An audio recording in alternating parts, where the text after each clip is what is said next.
Hello, hello.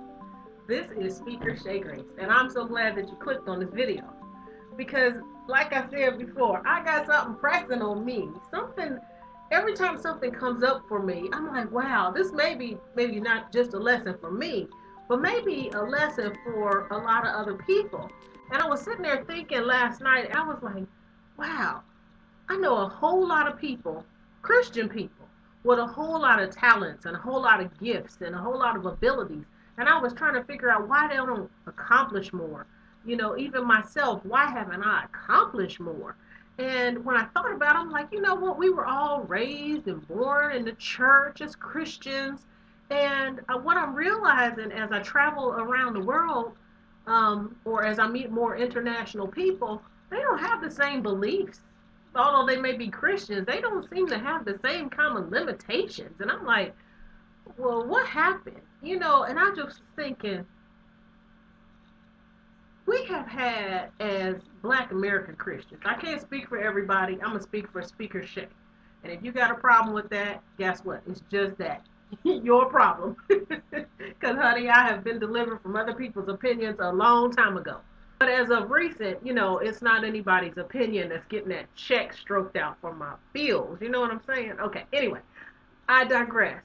But I was just wondering, what is that? What were we taught at church? Why is so many Christians struggling? Why are so many people broke and just twisting in the wind? You know what I'm saying? I was like, what the hell did we learn? And I just thought about it. I met a little girl when I was in Ghana, West Africa, many years ago, and she was a little small girl, kind of like this, about this age, about that age right there. And my mother walked up to her. She said, "Oh, what a pretty little dress you have on." And the little girl, who was about this age, and if you haven't figured out, that's me, said, the little girl said, "Yes, I know. Thank you." Well, at first, my mom and I were like, okay, but the little girl didn't blink an eye. She didn't second guess. She said it in knowing that, yes, that was a pretty little dress she had on. She picked out a pretty dress. She wore a pretty dress. She intended to have a pretty dress. And it was nothing wrong with her speaking what she knew and her confidence in herself. And she was about this age. And I thought to myself, what if we as Christians in the church were taught at this age to be confident in ourselves? And most of us weren't. Now, I can't speak for you and your pastor in your church, but what I knew is I grew up with opposite beliefs, never knowing what to believe. And I think it just creates schizophrenia in the church. It creates low self-esteem. A lot of the beliefs and the dogma that we grow up with is just so delivered. But if you grow up with the message of, if you step out on what God is doing for you, the devil gonna come after you, girl.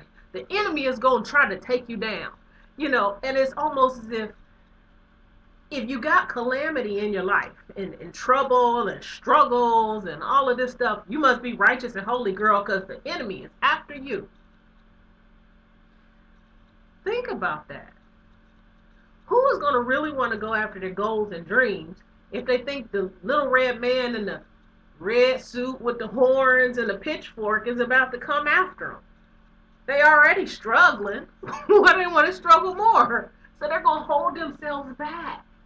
And when they do, they hold themselves back from all good things, blessings and financial increase and divine connections and opportunities that they, would normally get to see. They can't even see it because they scared the devil going to come after them. And then there's these other crazy messages. Think not more highly of yourself than you ought. Well, wait, I'm not supposed to think highly of myself? Oh, no, no, no, no, no, no, little girl. Look, no, little girl, you are not supposed to think very highly of yourself because there's no good thing that dwell in your flesh, little girl. There is nothing good in you. You were born in sin, little girl. You were shaped in iniquity. So if I'm telling the little girls this every day that there's nothing good in them, how are they ever going to grow up to be strong, powerful women of God? The kind of women who can make massive positive impact in the world. How are little girls like this going to grow up and be able to affect change and go out and minister and be the fullness of herself? We got a lot of repair to do. I could go on this topic, and chances are I will probably make another video. But I'm almost at 6 minutes, and people's attention span is short. But guess what? When you get delivered from some of that old dogma and some of those old beliefs, you will find yourself breaking through, stepping into some newness, having some new beliefs. So you can't believe that. And then on the other side of things, you're talking about greater is he that is in me than he that is in the world. Wait, speak those things as though they were.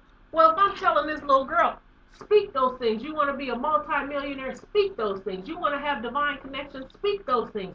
You want to have business opportunities that's going to help your family? Speak those things. I'm telling her that. But on the other side, I'm telling her something else. She's confused. The people in the church are confused. They're not getting nowhere.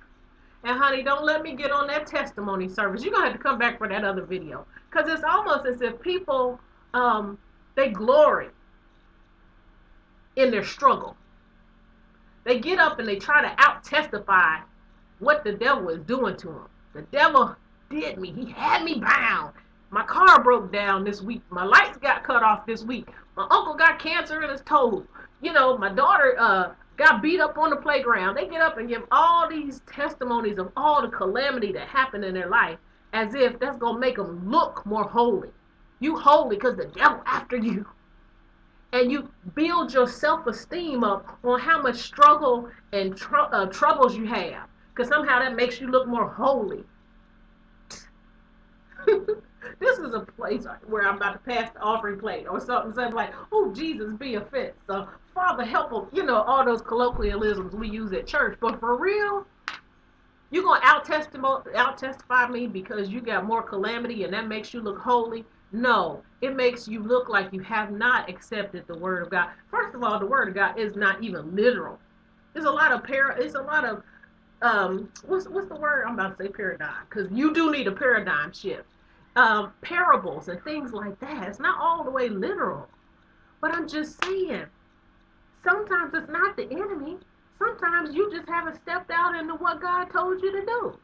He told you to go over there and talk to that person over there, say this, give them that, and had you done that, a chain of events would have ensued that would have ended up in some kind of blessing for you. But you didn't do it. And now you were driving this way when you should have been going that way, and somebody ran into your car, and that's why your tire busted. It's not because the devil did it. Okay? So I'm not going to keep preaching and belaboring on this, but I'm just saying, we've got a lot of dogma that we have to uncover and peel off of ourselves. Because I refuse to tell this little girl anymore that she ain't nothing, and she's built for struggle. No, no. So I'm reprogramming my own self. Thank God for that. So anyway, I'll come back to you because I got to touch on this topic a little bit more. It's too many of us who are not progressing in our lives. And I've been there before. And I'm trying to come from everything that's holding me down because I trust and believe, God, that I was not born for struggle. And struggles don't define me. So, what are you believing about yourself today? That what you've been told or that what you know? Like that little girl. She knew her dress was pretty. And you got to know you were born for greatness. Listen, this is Speaker Shay Grace. Check out my YouTube channel, Severely Ambitious. You'll probably find 50 some odd videos there. I'm in the process of launching my new site. Looking for a web designer who can come and spruce up my site, speakershaygrace.com. And of course, you know I motivate entrepreneurs at becominginc.com. Woo! Yes, yes, yes. You were born for greatness. And I'm trying to help people. And if they don't have a business for entrepreneurship, I'm helping them go into business even with total life changes so they can get paid to care.org. Get that? Getpaidtocare.org. Those who don't have a business are coming to me, and I'm in the position to help them transform their bodies and their bank accounts. All right. God bless you, and I'll check with you soon. Peace out.